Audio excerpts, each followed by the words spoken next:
एक असहाय गरीब दूध बेचने वाला युवक जिसका हज करने की चमत्कारी घटना सुनकर आप हैरान हो जाएंगे। आप में से कई लोग मेरे साथ सहमत होंगे कि जब भी कोई व्यक्ति पूरे दिल से हज करने की नियत करता है, चाहे उसकी तौफीक हो या ना हो, उसके साथ कुछ चमत्कारी घटनाएं तो होती ही हैं। प्रिय दर्शकों, यह घटना एक सच्ची घटना है।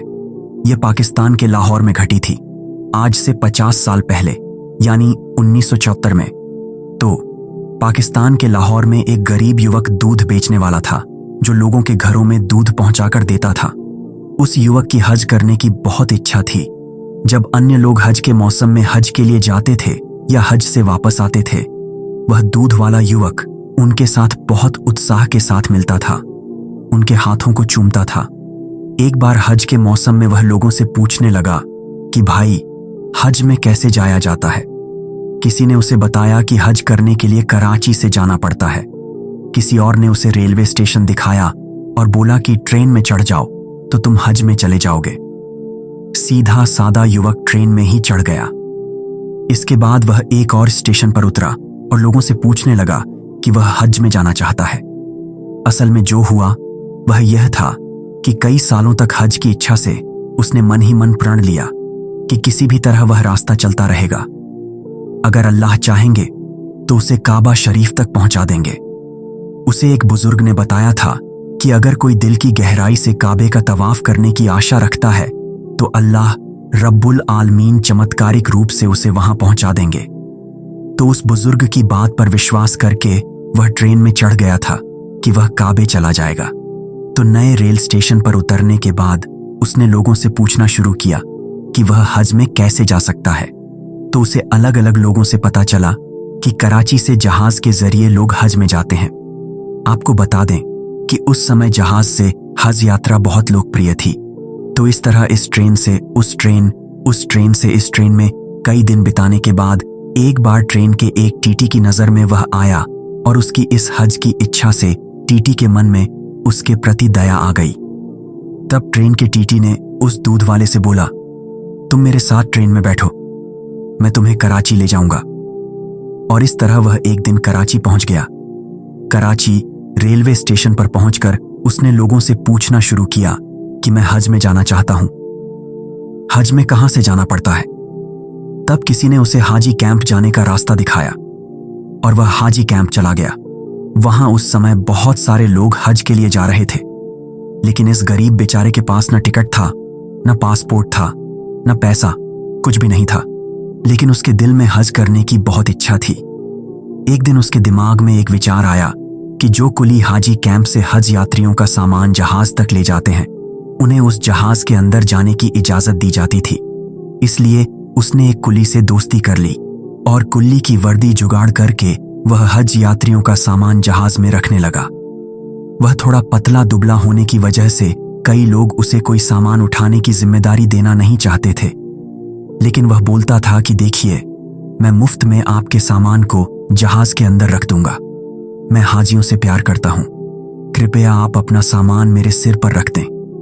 तो इस तरह वह दूध वाला सामान रखने के बहाने जहाज में आने जाने लगा। सारा सामान जहाज में रखने के बाद वह जहाज के अंदर एक कोने में छिपकर बैठ जाता था और अपनी कपड़े पहनकर कुल्ली की वर्दी वापस भेज देता था। जहाज के अन्य हाजी अपने कमरों में अपने बिस्तर पर आराम से सोते थे और यह बेचारा बाहर बैठकर समय बिताता था। उसने जहाज के एक व्यक्ति से बोला कि भाई, जहाज जेद्दा बंदरगाह कब पहुंचेगा, कृपया मुझे बता देना। इसके बाद जब दूर से जेद्दा शहर की रोशनी दिखाई दी, उस भद्र व्यक्ति ने उसे बोला कि देखो, कई महीनों की यात्रा के बाद हम जेद्दा पहुंच गए हैं। इसके बाद वह दूध वाला जहाज की रेलिंग पर चढ़ गया और जब उसने दूर से काबे का शहर जेद्दा के समुद्री बंदरगाह का एक हिस्सा देखा, वह खुशी में आत्ममुग्ध होकर समुद्र में कूद गया, क्योंकि इस युवक को पता था कि उसके पास पासपोर्ट नहीं था। वह कभी भी वैध रूप से इस जहाज से बंदरगाह पार नहीं कर सकता था। इधर वह तैरना भी नहीं जानता था। इसलिए जब वह पानी के नीचे डूब गया और ऊपर नहीं आ सका, जहाज के उस भद्र व्यक्ति ने देखा कि दूध वाले को किसी भी तरह से दिखाई नहीं दे रहा था। वह समझ रहे थे कि यह बेचारा शायद समुद्र के पानी में डूबकर मर गया। उन्होंने मन ही मन उसके लिए अफसोस किया। शायद यही अल्लाह ताला की मर्जी थी।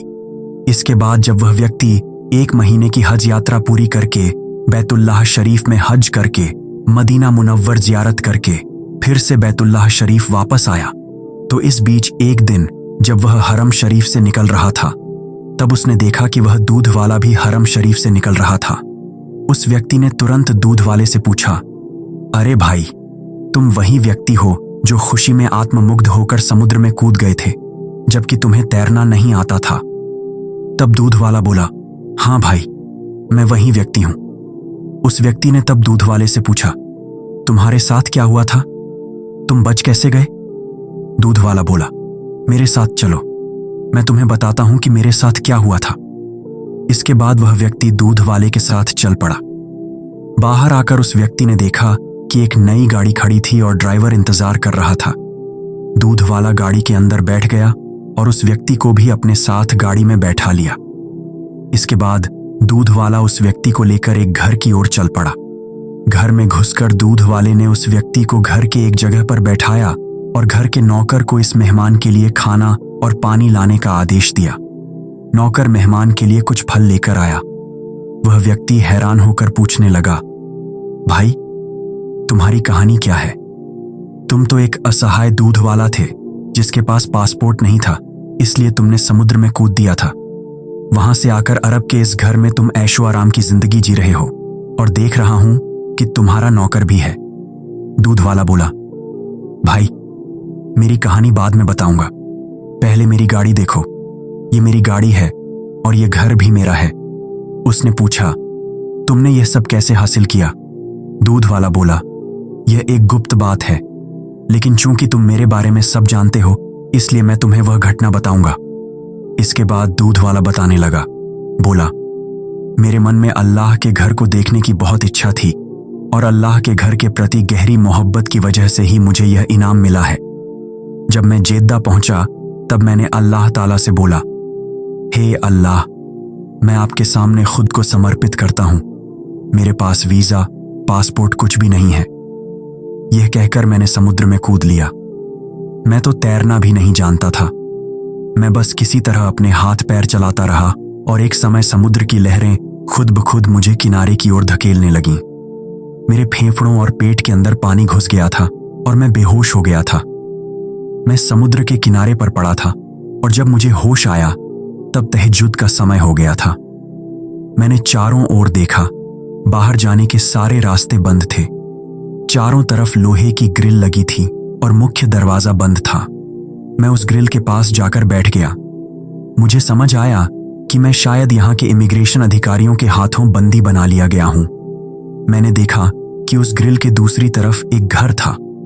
उस घर के एक खंभे के साथ एक गाय बंधी हुई थी और 2 लोग उस गाय का दूध निकालने के लिए बार बार कोशिश कर रहे थे, लेकिन गाय उनके प्रति आक्रामक व्यवहार कर रही थी, इसलिए वे चाहा हुआ परिणाम हासिल नहीं कर पा रहे थे।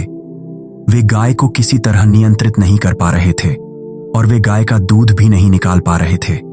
लेकिन दूध निकालना ही तो मेरा एकमात्र पेशा था, इसलिए यह दृश्य देखकर मैंने उन्हें पुकारा और इशारे से उन्हें बोला कि मैं तुम्हारे लिए दूध निकाल सकता हूं। चूंकि मुझे भाषा नहीं आती थी, मेरे इशारे से उन्होंने समझ लिया और बोले कि ठीक है, अगर यह व्यक्ति गाय का दूध निकाल सकता है तो ताला खोलकर उसे बाहर निकाल लाओ। प्रिय भाई, देखिए अल्लाह की क्या महिमा है। जिस शेख के अधीन मैं था, उन्होंने मुझे गाय का दूध निकालने के लिए बंदी जेल से मुक्त कर दिया। वहां से निकलकर जो मैंने समझा वह यह था कि उस शेख का एक बेटा है जो बहुत बीमार है, तो डॉक्टर ने उसे गाय का दूध पीने को कहा था। उन्होंने अपने बेटे के लिए खास तौर पर गाय खरीदी थी, लेकिन गाय के थन में दूध होने के बावजूद वे किसी तरह दूध नहीं निकाल पा रहे थे, जिसके कारण वह शेख और उनकी पत्नी बहुत नाराज थे। अब जब मैंने उन्हें बोला कि मैं गाय का दूध निकाल सकता हूं, तब शेख की पत्नी ने शेख को समझाकर मुझे जेल से मुक्त करवा दिया।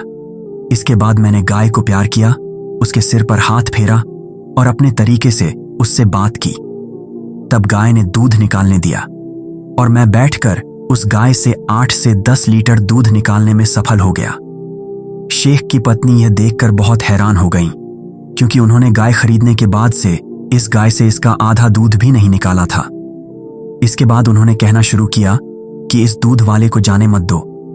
जब मैं शेख से मिला, शेख ने मुझसे पूछा, आप कौन हैं, कहां से आए हैं? मैंने तब सारी सच्चाई खुलकर बता दी कि मैं पाकिस्तान से हज करने आया हूं। मैं एक असहाय गरीब इंसान हूं। तब शेख ने मुझसे बोला कि मैं तुम्हें देश वापस जाने नहीं दूंगा, तुम अच्छा दूध निकालते हो। मैंने बोला कि मैं दूध निकाल दूंगा, ठीक है, लेकिन मुझे हज भी करना है। मैं जिस उद्देश्य से आया हूं, अगर मैं हज नहीं कर पाया, अगर मैं मक्का शरीफ नहीं देख पाया, तो मेरा दिल ठंडा नहीं होगा। उन्होंने कहना शुरू किया कि तुम इसकी चिंता मत करो, हम तुम्हारे हज का इंतजाम कर रहे हैं।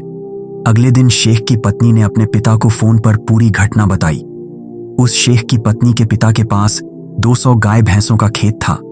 उन्होंने तुरंत मुझे उस गाय भैंसों के खेत के लिए एक स्थायी सुपरवाइजर के रूप में नियुक्त कर दिया।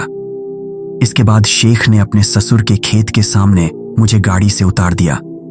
इसके बाद शेख के ससुर ने मुझसे बोला, मैं तुम्हें अपने यहां रखूंगा, तुम मेरे खेत की जिम्मेदारी संभालोगे, तुम सुबह शाम मेरी गाय भैंसों का दूध निकालोगे और नए कर्मचारियों को सिखाओगे। जब दूध निकालने का समय आया, मैंने कम समय में 20 से 25 गायों का दूध निकाल दिया। वे यह देखकर बहुत हैरान हुए और कहने लगे कि इतना ज्यादा दूध निकाला जा सकता है, यह तो हमें पता ही नहीं था। आज तक तो हमारी गायों से इतना दूध नहीं निकला था। उन्होंने कहना शुरू किया कि तुम यहीं रहो, हम तुम्हें जाने नहीं देंगे, हम तुम्हें हज भी करवाएंगे। मैंने उनसे बोला कि मुझे अपने देश वापस जाना ही होगा। वे लोग मुझे देश वापस भेजने के लिए राजी नहीं हुए। उन्होंने बोला, तुम्हें यहीं रहना होगा। मैंने बोला, मेरे देश में मेरी पत्नी और बच्चे हैं। उन्होंने बोला, तुम इसकी कोई चिंता मत करो, मैंने एक नया घर बनवाया है, ये घर मैं तुम्हें दे रहा हूं। और ये जो मेरी गाड़ी देख रहे हो, मैंने ये गाड़ी भी नई खरीदी है, मैं तुम्हें ये गाड़ी उपहार के रूप में दे रहा हूं। अब तुम मुझे अपनी पत्नी और बच्चों का नाम और पता बताओ, मैं उनके पास खबर भेज रहा हूं। अगले जहाज से तुम्हारी पत्नी और बच्चे 1 महीने के अंदर यहां पहुंच जाएंगे। तुम अपनी पत्नी और बच्चों के साथ भी हज कर सकोगे, बल्कि तुम चाहो तो हर साल यहां हज कर सकोगे। प्रिय भाई, मुझे उम्मीद है कि कुछ महीनों में मेरी पत्नी और बच्चे मेरे पास पहुंच जाएंगे। मैंने अपना हज कर लिया है। मैं समझ रहा हूं कि अल्लाह के घर को देखने की जो दिल की इच्छा थी, उस इच्छा के पीछे मैं दौड़ा और केवल अल्लाह पर भरोसा किया।